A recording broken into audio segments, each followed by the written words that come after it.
Vamos lá, caras. Ressonância, tá? Ondas, elas também sofrem um processo de ressonância. Professor, como ocorre esse processo de ressonância? Caras, ressonância é basicamente você estimular um objeto que possa vibrar com uma frequência igual à frequência natural daquele objeto. Então, todos os objetos, eles possuem uma frequência, anota aí, ó. Deixa eu colocar com letra cursiva, acho que fica bonito. Frequência natural de vibração. Professor, qual a origem dessa frequência natural de vibração? Bem simples, toda matéria é composta de átomos. E esses átomos, embora eles estejam geralmente em cristais, que sejam amorfos ou não, ou seja, sem forma ou não, eles vibram, tá? E eles vibram em todas as direções, tá? Eles estão vibrando aqui. Eles não possuem temperatura zero, então eles estão vibrando, tá? Em todas as direções. O que acontece? Eles têm uma frequência natural de vibração, tá? Por exemplo, 20 Hz, 30 Hz, claro que não são frequências dessa ordem.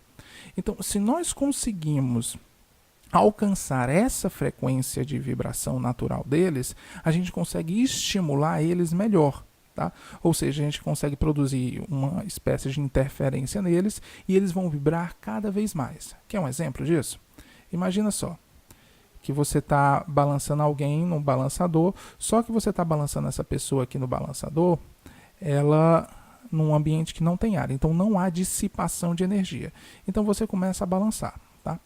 Se você balançar ela na mesma frequência com que ela chega, ou seja, você empurra exatamente na hora que ela chega aqui, o que é que vai acontecer?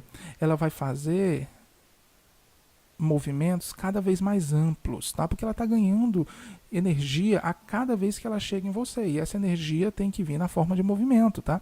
Então, ó, olha só, ela vem e você empurra, ela vem e você empurra, ela vem e você empurra, tá? Então ela cada vez, ó, vai ganhando mais amplitude, tá? Até que o pobre vai embora, tá bom? Fazer faixa na cabeça.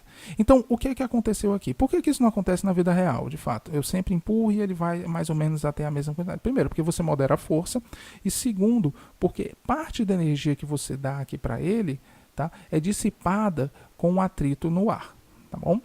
Agora, imagine só que você pega e você empurra no momento errado, ou seja, você não está em sintonia com a pessoa que você está empurrando. O seu empurrão não vai fazer efeito. Digamos, você empurra antes dele chegar. Não tem efeito nenhum, então ele vai continuar do mesmo jeito. Então é necessário que você alcance a frequência natural de vibração do balançador para que de fato o seu empurrão seja efetivo, tá? Professor, dá um exemplo disso aí, tá? Onde isso influencia na nossa vida. Por exemplo, já ouviu falar que pessoas conseguem quebrar taças simplesmente gritando, né? É possível isso? É possível. As ondas sonoras, elas são ondas, tá? Elas vibram o ar e essas moléculas de ar estimulam os objetos ao redor dela.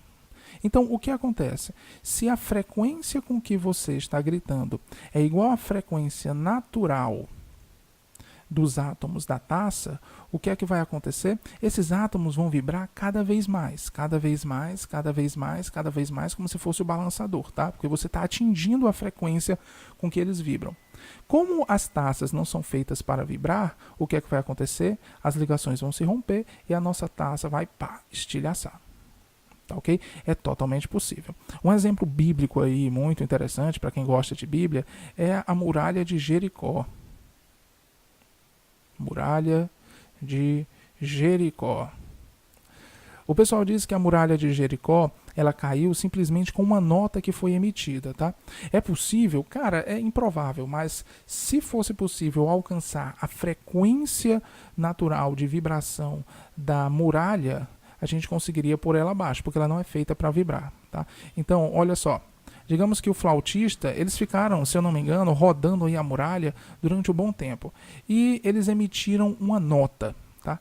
Essa nota, que é denotada pela frequência, não esqueça, as notas musicais, elas são diferenciadas pela frequência. Então ele emitiu uma nota com a mesma frequência natural da parede, tá? Então ele começou a fazer a parede vibrar, as moléculas da parede vibrar.